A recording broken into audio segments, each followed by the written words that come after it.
I overdosed the other day, Joe. Yeah, I heard. What happened? You gonna eat that whole thing? Oh, you're fuck you. No, Get fuck that away it. from Get me. that away. Fuck Oh, that. don't fucking I'm scared. I'm scared of that cookie. So I had mushrooms in Solvang. I don't even remember. It wasn't that big of a trip, so I've been kind of And jonesing for it. Solvang, people should know, is a town. So you Solvang, went yeah. up there. It's like wine country. Yeah, You it's- go with your girl, have a nice time, pop a Right. few mushrooms. Right, and it wasn't as good as I wanted, so I've been kind of jonesing to do it again. So me and my girlfriend were like, "Hey, let's What is? shroom." Are you measuring your dose, or are you just like looking at it? I usually buy like a quarter or an eighth, and usually take half of that. An eighth of an quarter. ounce.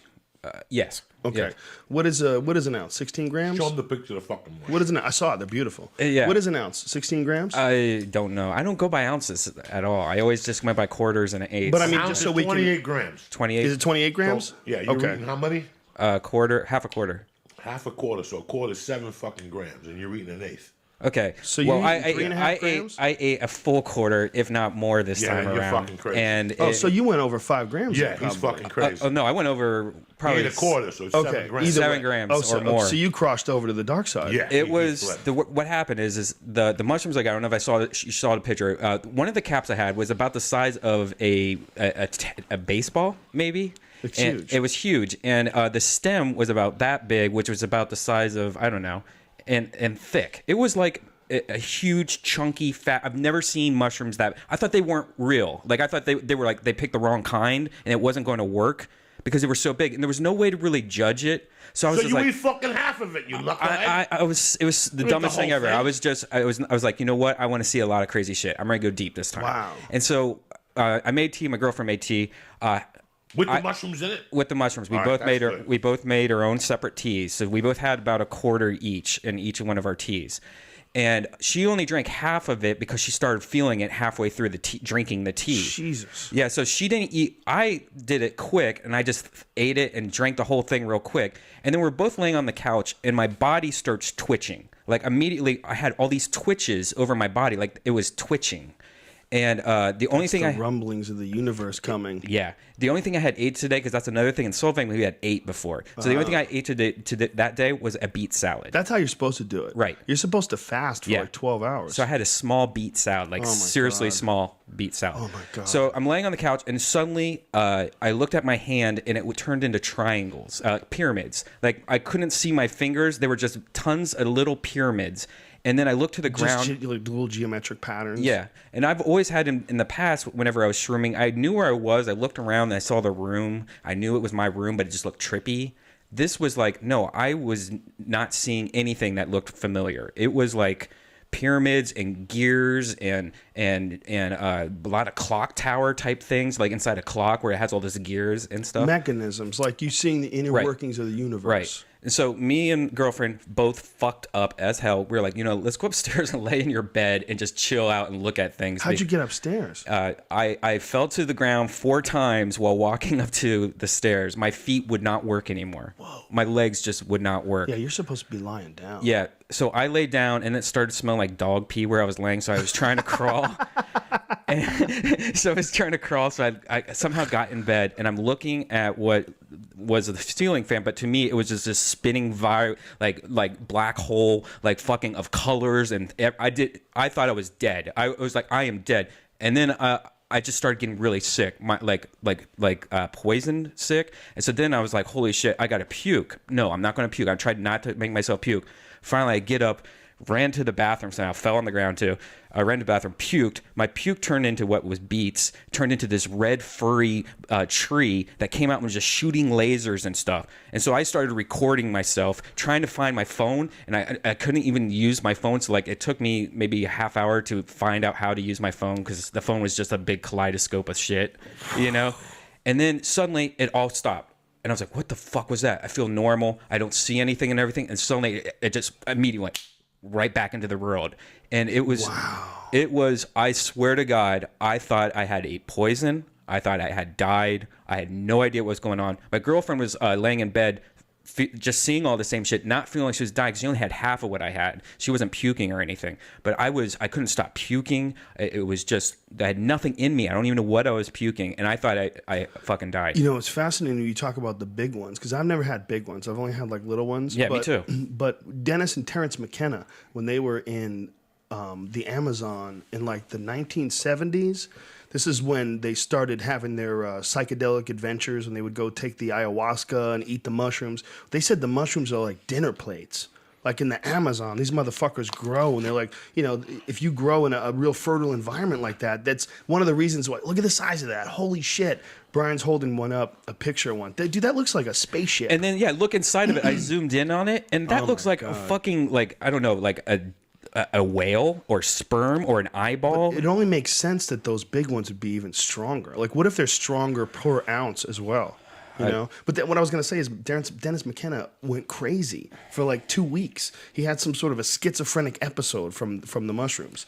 And lost his marbles and was like gone for 2 weeks. They don't know what happened or what. They don't know exactly what. I mean, he eventually came back, but he was apparently just gone for like the longest time. That's some scary shit, dude. That was scary. It was 4 hours of being inside of a salvia or a DMT trip and not a bathroom, which I thought where I was at.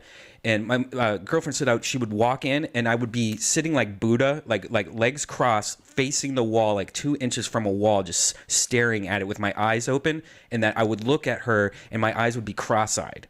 And then like I would turn back towards the wall. And she says, she's like, I didn't know what she's like, I thought you were mad. She's like, you were just sitting there facing a wall or something.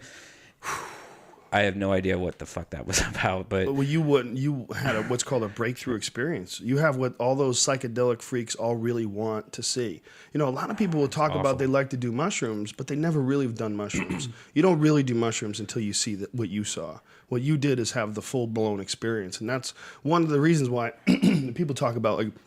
Why do you make such a big deal? They'll say to me, like, why do you make such a big deal about mushrooms? Why do you make a big deal about DMT or the psychedelic experience? Why do you make such a big deal out of it? It's so infantile.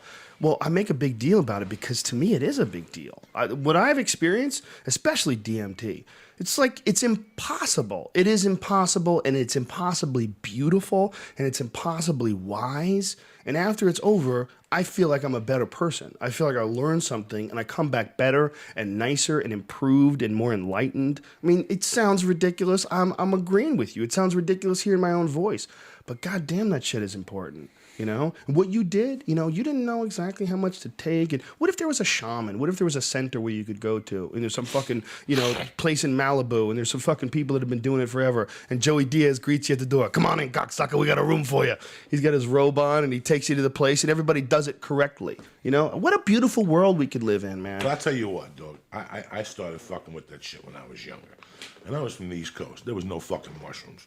But I had these scientist kids that were like 30 when I was like 15. And they were scientists at East Stroudsburg. And every week they were into all this psychedelic and Sid Barrett and all this shit. And they would make stuff. And I got to be honest with you, when I first started fucking around with acid, to me it was just another way of getting fucked up, killing the pain. Right. Because I started doing acid before my mom died. And I started tripping. Like I remember tripping to... Well, what people don't know is you found your mom dead. Well, I was dead on while acid, you were on acid. and I was on the way down. But what's really fucked up was that was just amazing. But you know, I started doing acid for the same reasons everybody else. I didn't even learn about hallucinogenics and the alt button until years later. Like when I did window pane in the 8th grade, I went to see the Stones. I was mind-boggled. What do you mean by the alt button? You know, you made one of the best ever correlations. He said that doing DMT is like pressing the Alt and Delete. Control Alt Delete. And okay. Control Alt Delete. It's like rebooting. It's like rebooting the your world. brain. And I remember being a kid and not just doing it to be high. And then after my mother died, and you know the years went by, I remember even 6 months I started selling microdot acid. And every week I'd pick up a different 500 hits of something, 4-way acid. I'd pick up, and these guys were great. That's what they did. They tripped the right way. They would take sheets for a weekend and go camping, and you know I would be petrified of staying out in the fucking wilderness for 3 days. That was they listened to Led Zeppelin, and I mean it was crazy. But that cook wasn't eggs me. on a campfire. Yeah, and shit. they would fucking cook and trip. That wasn't me. Like they had 100 hits one time. 4 of them took in 4 days on a camping trip, and they had the pictures, and it was just great, but it wasn't for me. I wasn't ready. But then after my mom died, I'd go into these psychoses, like I couldn't figure out why an uncle wouldn't talk to me or something. And that night on the way home, I knew that My uncle and me were always at war when I was a kid. I'm just making an example. There was just a problem. Maybe a girl didn't like me, or what killed my mother. I always had a dilemma in my head. When you're 16, you always want to know answers. And I remember that I would take a hit of acid and go home, and fucking come tripping like by 1. I'd be a junior in high school, a sophomore, but I knew that if I tripped by myself, that's when I got the full effect. And I would go home and take a fucking hit of window pane or 4-way acid, and I get speakers, and I listen to like Black Sabbath, Sabotage, or Master Reality, which just blows you out of the fucking water.